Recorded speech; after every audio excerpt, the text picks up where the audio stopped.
சென்னை காசிமேடு கடற்கரை பகுதியில் கடல் சீற்றமாக காணப்படக்கூடிய நிலையில் அடையாள அட்டையை பரிசோதனை செய்த பிறகு மீனவர்களை காவல்துறையினர் உள்ளே அனுப்புகின்றனர். இதுகுறித்த கூடுதல் தகவல்களை நமது செய்தியாளர் அசோக் வழங்க கேட்கலாம். அசோக், விவரங்களை பகிர்ந்துக்கலாம். ஸ்ரீராம், அதாவது வடசென்னை பொறுத்த வரைக்கும் இந்த சென்னை காசிமேடு, எண்ணூர், திருவெற்றூர் இந்த கடற்கரையில் பாத்தீங்கன்னா காலை முதலே கடல் சீற்றமாக காணப்படுகிறது. தற்போது மாலை நேரத்தில் இன்னும் அதிகமாக காற்று வீசுகிறது. இந்த சென்னை காசிமேடு மீன்பிடி துறைமுகத்துல கிட்டத்தட்ட 1000க்கும் மேற்பட்ட விசைப்படகுகள் பாதுகாப்பான இடத்துல நிறுத்தப்பட்டிருக்கு. அதே மாதிரி வலைகளும் பாதுகாப்பான இடத்துல வைக்கப்பட்டுள்ளது. பெரும்பாலும் இந்த மக்கள் அதிகமா இந்த பகுதியில செல்ஃபி எடுப்பதாக இங்க காவல்துறை 20க்கும் மேற்பட்டவர்கள் பணியில ஈடுபட்டு வராங்க. விசைப்படகு உரிமையாளர்கள் அதுக்கான அடையாள அட்டை வைத்திருந்தால் மட்டுமே உள்ள துறைமுகத்தில் அனுமதிக்கப்பட்டிருக்கிறது. மற்றபடி வருகின்ற பொதுமக்கள் அனைவரையும் எச்சரித்து அனுப்பி திருப்பி விடுகின்றன.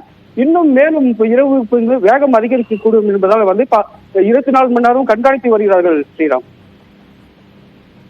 விரிவான தகவல்களை கொடுத்ததற்கு நன்றி அசோக் குமார்.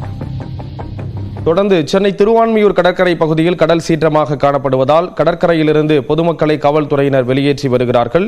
இது குறித்த கூடுதல் தகவல்களை நமது செய்தியாளர் செந்தில் ராஜா வழங்க கேட்கலாம். செந்தில் ராஜா, என்ன மாதிரியான ஒரு சூழல் இருக்கு? காவலர்கள் என்னென்ன அறிவுறுத்தல்களை அங்க வரக்கூடிய மக்களுக்கு வழங்குறாங்க?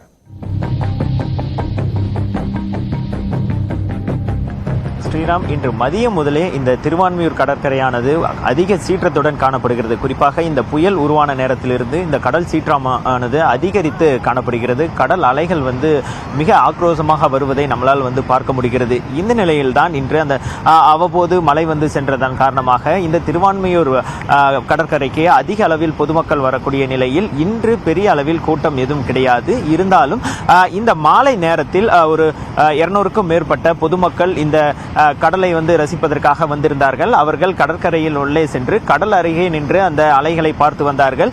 இந்த நிலையில்தான் காவல்துறையினர் இங்கு வந்தார்கள். அவர்கள் பொதுமக்களை ஏற்கனவே அறிவுறுத்தியிருந்தாலும் கடற்கரைக்குள் போகக்கூடாது என்று சொல்லியிருந்தாலும் அவர்கள் அங்கு சென்றிருந்தார்கள். இந்த நிலையில் காவல்துறையினர் 10க்கும் மேற்பட்டோர் இங்கிருந்த பொதுமக்களை வெளியேறுமாறு அறிவுறுத்தினார்கள். குறிப்பாக கடற்கரைக்குள் வரக்கூடாது, அந்த பீச்சிற்குள் இருக்கக்கூடாது என்று அறிவுறுத்தியிருந்தார்கள். அது தற்போது கூட அந்த காட்சிகள் மூலம் பார்க்கலாம்.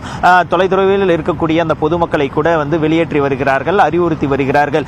இந்த திருவான்மியூர் அந்த கடற்கரையில் பார்த்தீர்கள் என்றால் தினந்தோறும் 1000க்கும் மேற்பட்ட பொதுமக்கள் இந்த இடத்திற்கு தங்கள் பொழுதுபோக்காக இங்கு கூட வரக்கூடிய ஒரு சூழல் இருக்கும். இந்த நிலையில்தான் தற்போது இந்த புயலின் காரணமாக இந்த கடல் சீற்றம் அதிகமாக இருக்கும். இந்த நிலையில் பொதுமக்கள் யாரும் கடற்கரைக்குள் வர வேண்டாம் என்று அறிவுறுத்தி அவர்களை வெளியேறுமாறு கூறி வருகிறார்கள். ஸ்ரீராம், புயல் உருவாகி இருக்கக்கூடிய சூழலில் கடல் சீற்றம் தொடர்பான விவரங்களை கொடுத்தீங்க. தொடர்பான விவரங்களை வழங்கியதற்காக நன்றி செந்தில் ராஜா.